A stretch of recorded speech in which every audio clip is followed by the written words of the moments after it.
Texas Longhorns running back Jerrick Gibson has reportedly left the program. We have a report from Orange Blood's own Anwar Richardson about Gibson, who is going to be stepping away from the program with intentions of entering the transfer portal, preserving his red shirt after playing in only 4 games or appearing in only 4 games this season. Of course, Cody, we heard earlier in this week, it's not just Jerrick Gibson either. Apparently, it's the same thing with kicker Will Stone. We could talk about him in a little while. So a couple bits of news about guys leaving the program. I also had to update for the mid-season kind of update for the depth charts over at orangebloods.com. So we could talk about some depth chart stuff and some areas where I had a couple of just a couple thoughts and see if you had any questions about these others. But of course, the running back depth chart, probably the reason why Jerrick Gibson no longer with the program. Let's start off by thanking our great sponsor, the Man Eye Institute. Make sure and give them a call today, 844-WOW-2020, 844-WOW-2020. See life better at the Man Eye Institute, whether it's for your LASIK needs, your vision needs, cataracts, anything. Whatever it is that you need, as long as it involves your vision, the Man Eye Institute is the place to go in Central Texas. See life better at the Man Eye Institute, 1-844-WOW-2020. They are our presenting sponsor. We can't thank them enough for allowing us to be able to do this show. All right, Cody, what do you think? Your first thoughts, Jerrick Gibson no longer with the program. We should have saw the writing on the wall in the first part of the year. I think you look at the opportunities that Jerrick Gibson got across the big games, which Ohio State and Florida being those first 2 Power 4 games. He took on some carries against UTEP, looked okay. He's had a couple of fumbles again this year. And he was asked about, Sarkisian was asked about Gibson, feels like maybe 10 days ago or 2 weeks ago. And he basically said, he's got a role. His role is defined. He's got a role, yada, yada. And then we saw them come out against Florida and him not play. And then against Oklahoma, he comes out and he has 1 carry. And it feels is that right? Because he played versus Florida, but like we talked about, it was only for 1 snap, and that snap was one that was it was a penalty, and so he never really got the he never. So really, he didn't technically play. Like he had the snap, but it was he didn't play. So he has 4 games played, so he can preserve the red shirt by not playing again.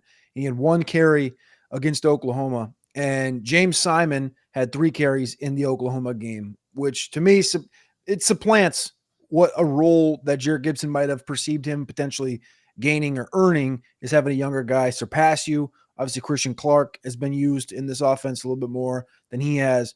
I like Jerrick Gibson, but it just feels like the writing's on the wall as far as utilization goes. And when you hear Sarkisian say, like, there's a role for him, and then he comes out of like the Florida game and he says, we didn't have the opportunities to play Gibson like he wanted to, but it's almost like his role is when you're winning short yardage, like these certain minute situations. And I don't think that's what Gibson wants. Gibson wants to be a guy that takes on 15 to 20 carries a game, and he can be a real running back, which I do think he can be at a different school that maybe the backfield isn't as deep.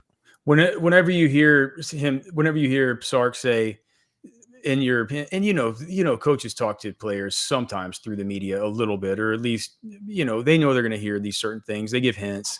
And if you're Jerrick Gibson, you're kind of wondering where you are on the depth chart. Things feel precarious with, how much am I going to play moving forward? I got to kind of play a lot during this time whenever Wisner and Baxter were hurt. Christian Clark played more than me during that time, right? But what's my role going to be once these guys come back? I'm seeing now that Wisner's coming back, and Sark's like, no, he has a role on our team. And then you get to the Florida game, and the snap doesn't count or whatever. But what the snap was is he was lined up as a fullback and as a lead blocker. He wasn't even the one getting the football on that play. So probably a little bit discouraging for him. And for Texas, I mean, looking at the depth chart, it isn't like they have they need dynamism at running back. There are things that they need. There's like skill sets that they need at running back, but it's not like they're just dying for just bodies. You know what I mean? Like they got plenty of these guys. I could pull up the depth chart as I've had it. And well, you all of a sudden you're down Baxter and Wisner, and then at that point you need bodies, and that's to me that's like a interesting thing because we haven't heard or seen hide nor hair of Ricky Stewart, the freshman, and it's like if I don't know what you just did there, but if you here I'll move this up. If you do, you lose a Jerrick Gibson. What are you doing? There we go. I'm not doing anything. Okay. Yeah. I was gonna say you lose Jerrick Gibson, and then you all of a sudden like an injury happens to any of these other guys outside of Baxter who hasn't done anything all year. Then all of a sudden you're looking at two guys. Let's say Wisner's hamstring tightens back up, and all of a sudden you're just literally all you have is Simon and Clark for the stretch. Then that's a problem. Then we're talking about all right. Now we got to move Michael Terry midseason to running back, and Michael Terry hasn't touched the ball. Have already done that. Correct. Maybe that's a move. Maybe that's something that happens now in practice going forward is that Michael Terry transitions to running back for the rest of the year. We might see that. But as far as the body thing goes, I think as soon as this happens, the body thing becomes a question. Yeah, it will, and I think that Niblett comes into play too, right? Niblett comes into play as somebody you can use, and we know that he definitely, talk about dynamism. He brings that. What he doesn't bring is just between the tackles vision and know-how, and he's not a natural, not a natural runner who's going to just go out there and compile for you the same way that we saw Trey Wisner do in this last game versus Oklahoma. I think right now the way the pecking order stands, even if Baxter was healthy, I think Wisner's the starter, right? And then, do you think there's an or between a healthy Baxter and Trey Wisner? No, I put Wisner, then Baxter, and then I put the or between Simon and Clark. I don't think that there's an or between Simon and Clark. Clark's always in there well before James Simon. I mean, Clark was in this last game by the third series. Clark.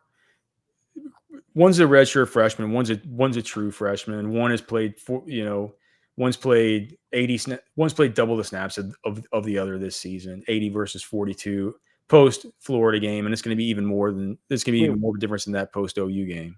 Wait, what? You have Simon. How many snaps apart are they? So post Florida, you're saying post Florida, okay? Yeah, but I mean post OU is not going to be that much different. Yeah, it's post OU. It's not going to be that much because Simon only played on one series. Clark hopped in on a bunch of series. So I think that Clark doubling him up in snaps. I think that goes to and Simon would always enter the games even versus the cupcake teams. Versus what I mean after Clark. How many snaps did Clark have against Oklahoma? I'm not finished with that one yet. Oh, okay. I'm only like 4 series into it. So what are you saying? Are you saying you said post Florida? Yeah. Are you meaning like before Florida? No, post means after Florida. Yeah, but you haven't charted that game. That's why I'm asking. So Florida happened, and then nothing has happened since. Well, they've played a monster game and a rivalry game in the Red River Shootout versus Oklahoma. I thought Simon had more snaps than Clark did in the Oklahoma game. You can look on PFF. I haven't graded the game yet. I'm not done with it yet. I'm only through 4 series. But Clark was certainly he's been in through the first 4 series. And I remember seeing Simon come in at some point in the second half, but I don't know right off the top of my head right now. But it feels like to me Clark was going to play more snaps. Does PFF show that Simon played more snaps than Clark in that game? It's loading right now. I had Gibson's page up. All right. Clark entered the game sooner, which should mean something. Yeah, I mean, I do think that there's a more distinct role for Clark in the pass catching role. This site is cockamamie and slow. Well, we all know that PFF's cockamamie. All right. So Christian Clark is ahead of James Simon right now. He just is. But without Gibson, I think that game they have it 3-1. Simon 3, Clark 1. Snap? Yeah. For Oklahoma? Yeah. Cody, that's just wrong, dude. Like I'm looking at. Hold on. Let me just look. I'm just telling you what PFF has. PFF has 3 for Simon, 2 for Gibson, 1 for Niblett, 1 for Clark. Okay, so far through this game, let's see, OU skill. So through the Wait, why do they chart it? Why do they chart it this way? This is so stupid. through the third series of the game, Clark had already had 3 snaps. Why do they? This is so stupid. How do they chart this? None of this makes any sense. Yeah, so that's incorrect. Regardless, I think like they're not watching the actual wax. It's like, yeah, I think that's how it looks. You said you wanted to talk a little bit about the defense and how that goes. This is how I have it. I don't know if maybe I can make it bigger. You can see what you kind of think here about this, about the defensive line, the defensive end, and linebackers you were talking about. Yeah, I mean, so you've already updated this for the midseason, right? Yeah, I just did it this morning. Okay, so that's kind of the question I wanted to bring up was like we talked about yesterday, how it kind of feels like Lance Jackson should be working more into that defensive end position with Ethan Burke and Zena. And it feels like, I mean, the snap share went down the last 2 weeks, week over week, from Sam Houston to Florida to Oklahoma. And Lance has gotten better week over week in those situations. You have Mehmet Vasic here. Obviously, you have Umuzulo listed at Buck, which we've talked about. He's playing kind of both of those spots right now. Are you, so looking at both end and Buck, would you say like, what's kind of your thought process with that, especially with like the Brad Spence arrival this last week and the utilization for him, and couple that with Lance and Umuzulo? Is that like that 3-piece right there? Because those are like the 3 main backups behind Simmons and Burke. See, here's the thing. Even in games when Colton Vasic plays more snaps than Lance Jackson just comes in before Vasic comes in. Yeah. I mean, he got on the first drive this game. So it's like he's the number 2 behind Ethan Burke. And Ethan Burke had been losing snaps. This last game, he didn't really lose as many snaps versus Oklahoma. But I'm pretty confident that that's the way that if the coaches were stacking this up based on what they've shown us in football games, I'm pretty confident that that's how they have it stacked up right now as far as that defensive end.